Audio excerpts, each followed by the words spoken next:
Prepackaged drinks in Singapore will soon have a clear front-of-the-pack labels outlining their sugar content. And in a world first, those that have the most sugar will be banned from advertisements. Singapore's Health Ministry introduced the two measures today as part of its war on diabetes, a condition that's expected to take a heavy toll on the country's aging population. It says that while manufacturers are trying to make sugar-sweetened beverages healthier, there remains a sticky segment of drinks with a sugar level of more than 10%. Taken together, the two measures that we will be introducing seek to shift demand and consumption pattern towards the healthier options.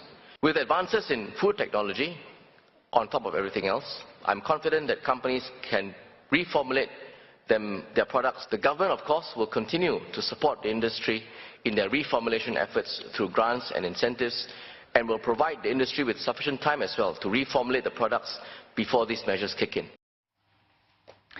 Now, these measures come after an 8-week public consultation that involved 4,000 respondents held by the Health Ministry and the Health Promotion Board.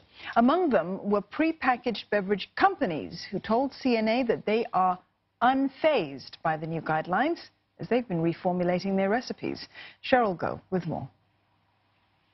This is an example of what the label could possibly look like on prepackaged drinks that are high in sugar.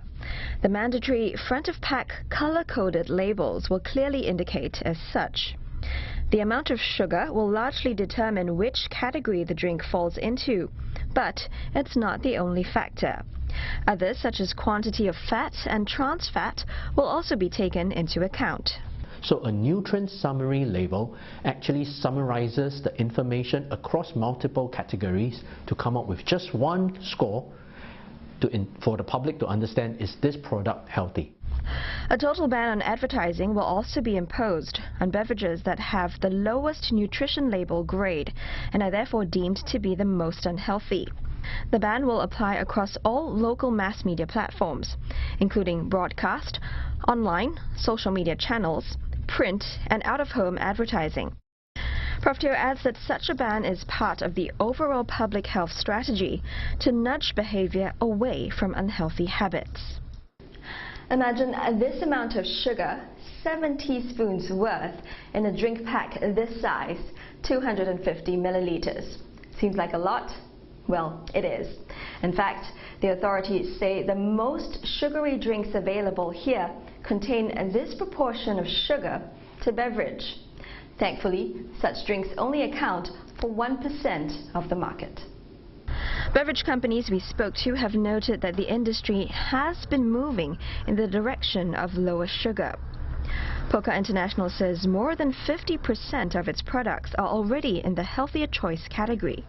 Ultimately, we'll be prepared to look at phasing out the so-called higher sugar, but those are a very small part of our business at the moment. As for those products, juices, which is a bit more challenging because it's natural fruit sugars, our R&D team is constantly working on it to try to reformulate.